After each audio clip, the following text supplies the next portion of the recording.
পনির আপনারা অনেক রকমভাবেই বানিয়েছেন। আপনারা এই রেসিপিটা একবার ট্রাই করে দেখুন। নমস্কার বন্ধুরা, পূর্বাস কিচেনে আপনাদের সবাইকে স্বাগত জানাই। বন্ধুরা, আজকে আমি আ পনির টিক্কা রেসিপিটি আপনাদের সঙ্গে শেয়ার করব, একদম রেস্টুরেন্ট স্টাইল। আশা করি আজকের এই রেসিপি আপনাদের ভালো লাগবে। দেখতেই পাচ্ছেন যে পনিরের রেসিপি বানানোর জন্য এখানে আমি 500 গ্রাম মতো পনির নিয়েছি। এবার পনিরগুলোকে এরকম কিউব আকারে কেটে নিচ্ছি। আমি যেহেতু পনির টিক্কা বানাবো, তাই আমি পনিরের সাইজগুলো একটু বড় সাইজে রেখেছি। তবে আপনারা চাইলে পনিরের পিসগুলো আপনাদের পছন্দ মতো কেটে নিতে পারেন। এরপর একটি কড়াইতে দিয়ে দিচ্ছি 1 টেবিল চামচ পরিমাণে সর্ষের তেল। এবার তেলটাকে খুব ভালোভাবে গরম করে নিতে হবে। তেলটা যখন এরকম ধোঁয়া ধোঁয়া উঠবে, তখন গ্যাসের ফ্লেমটাকে অফ করে দিয়ে এখানে দিয়ে দিতে হবে 1 টেবিল চামচ পরিমাণে বেসন। এবার বেসনটাকে তেলের সঙ্গে খুব ভালোভাবে মিক্স করে নিতে হবে আর একটু ভেজে নিতে হবে। যেহেতু কড়াইটা গরম রয়েছে, তাই বেসনটা ভাজা হয়ে যাবে। এটাকে বলে ভুনা বেসন। যখনই আপনারা টিক্কা বানাবেন, যে কোনো টিক্কা, পনির টিক্কা, চিকেন টিক্কা, মাশরুম টিক্কা, যেটাই আপনারা বানাবেন, এটা ফলো করবেন, এই ভুনা বেসনটা। তাহলে দেখবেন একদম রেস্টুরেন্ট স্টাইল টিক্কাটা তৈরি হয়ে যাবে। দেখতেই পাচ্ছেন যে বেসনটাকে আমি খুব ভালোভাবে মিক্স করে নিয়েছি আর একটু ভেজে নিয়েছি। এবার এখানে আমি কালারের জন্য দিয়ে দিচ্ছি 1 টিস্পুন পরিমাণে কাশ্মীরি লঙ্কার গুঁড়ো। এটা কিন্তু ঝাল নয়, তবে কালারটা দুর্দান্ত আসবে।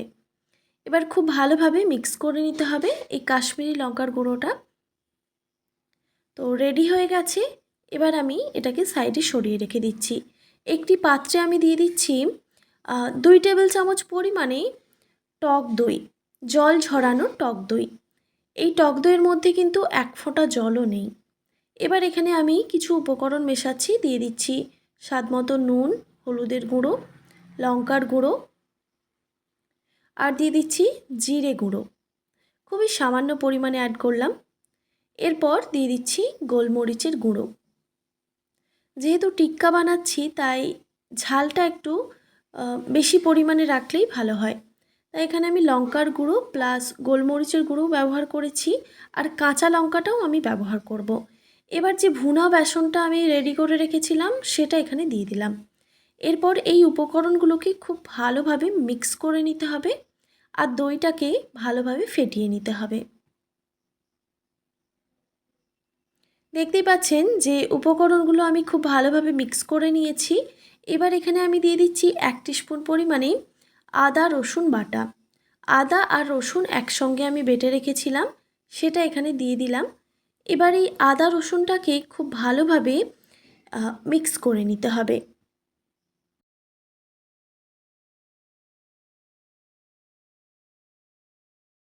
সব উপকরণ যখন খুব ভালোভাবে মিক্স হয়ে যাবে, তখন কেটে রাখা পনিরের টুকরোগুলো এখানে দিয়ে দিচ্ছি। পনিরগুলো দেওয়ার পর এখানে আমি কিছু ভেজিটেবল ইউজ করছি, ক্যাপসিকাম আর পেঁয়াজ। আর বন্ধুরা, পেঁয়াজ আর ক্যাপসিকামটা আমি একটু বড় সাইজে কেটে নিয়েছি। আপনারা দেখেই বুঝতে পারছেন যে কিভাবে কেটে নিতে হবে। এবার খুব ভালোভাবে মিক্স করে নিতে হবে এই উপকরণগুলো। সবজির সঙ্গে আর পনিরের সঙ্গে যেমন খুব ভালোভাবে মিক্স হয়ে যায়, সেটা লক্ষ্য রাখতে হবে।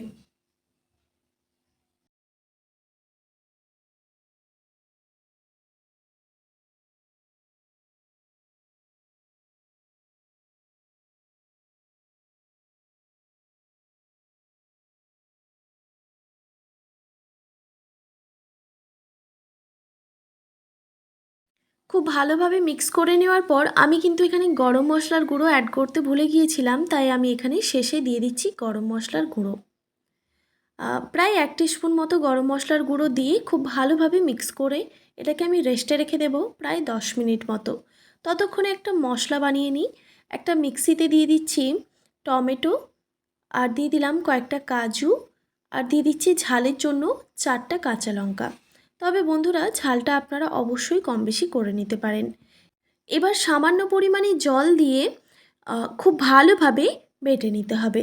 দেখতে পাচ্ছেন যে আমি খুব ভালোভাবে বেটে নিয়েছি। এবার আমি একটি কড়াইতে দিয়ে দিচ্ছি 1 টেবিল চামচ পরিমাণে বাটার। আর দিয়ে দিচ্ছি 1 টেবিল চামচ পরিমাণে সাদা তেল। এবার এই বাটার আর সাদা তেল খুব ভালোভাবে মিক্স করে নিতে হবে আর একটু গরম করে নিতে হবে।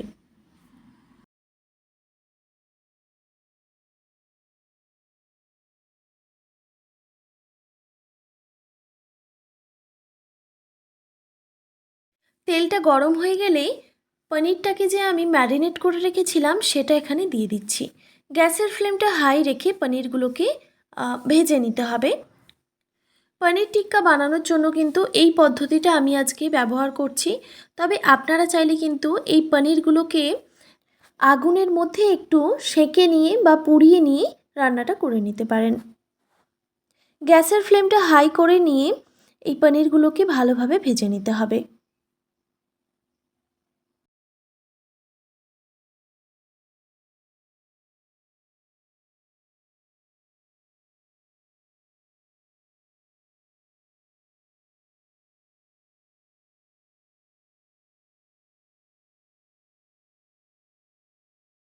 গ্যাসের ফ্লেমটা হাই রেখে প্রায় 5 মিনিট মতো আমি পনিরগুলোকে ভেজে নিয়েছি। দেখুন পনিরের গায়ে একটু পোড়া পোড়া দাগ এসেছে। তো এই সময় আমি পনিরগুলোকে একটি পাত্রে নামিয়ে রাখছি। তারপর আবারও ওই কড়াইতে দিয়ে দিলাম 1 টেবিল চামচ পরিমাণে সাদা তেল আর 1 টেবিল চামচ পরিমাণে বাটার। বাটারটা যখন মেল্ট হয়ে আসবে তখন দিয়ে দিতে হবে রসুন কুচি। এখানে বেশ অনেকটা পরিমাণে রসুন কুচি ব্যবহার করেছি। এবার রসুনটাকে খুব ভালোভাবে ভেজে নিতে হবে।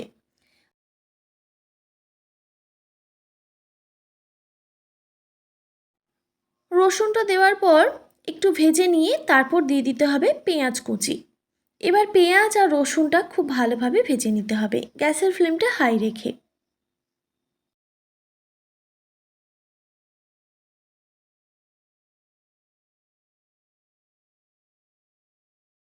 এই সময় দিয়ে দিচ্ছি সামান্য পরিমাণে নুন।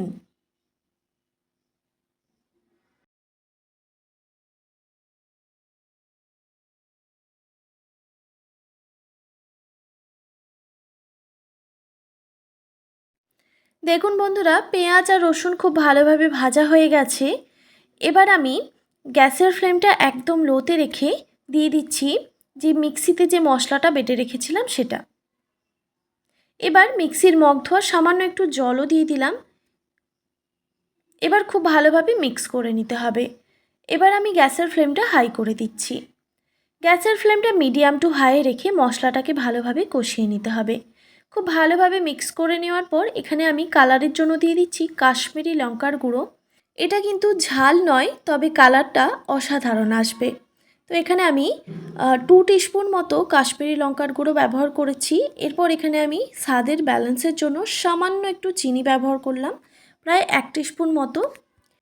এখানে যেহেতু আমি টক দই আর টমেটো ব্যবহার করেছি তাই সামান্য একটু চিনিটা দিলে দেখবেন দইয়ের টক ভাব আর টমেটোর টক ভাবটাকে সুন্দরভাবে ব্যালেন্স করবে। এবার মশলাটাকে ভালোভাবে কষিয়ে নিতে হবে। গ্যাসের ফ্লেমটা মিডিয়াম টু হাই রেখে মশলাটাকে ভালোভাবে কষিয়ে নিতে হবে। দেখুন বন্ধুরা আমি মশলাটা ভালোভাবে কষিয়ে নিয়েছি, মশলা থেকে তেল ছেড়ে দিয়েছে। তো এবার এখানে আমি দিয়ে দিচ্ছি সামান্য একটু ড্রাই কাসুরি মেথি। কাসুরি মেথিটা যদি থাকে আপনাদের কাছে তাহলে দেবেন, আর না থাকলে স্কিপ করে দেবেন। তবে বন্ধুরা এই কাসুরি মেথি ব্যবহার করলে দেখবেন একদম রেস্টুরেন্টের মতনই এর স্বাদ হয়। এই মশলার সঙ্গে আমি কিন্তু সামান্য একটু গরম মশলার গুঁড়োও ব্যবহার করেছিলাম। তারপর দেখুন ভেজে রাখা পনিরগুলো এখানে দিয়ে দিলাম। এবার মশলার সঙ্গে খুব ভালোভাবে মিক্স করে নিতে হবে।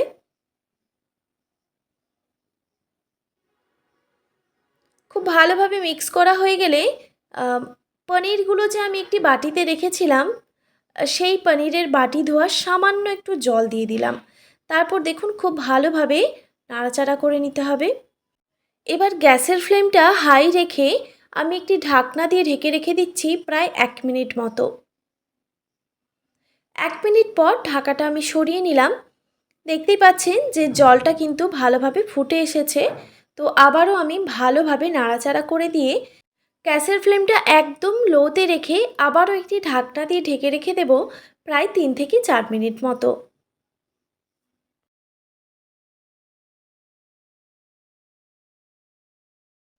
3 থেকে 4 মিনিট পর আমি ঢাকাটা সরিয়ে নিলাম।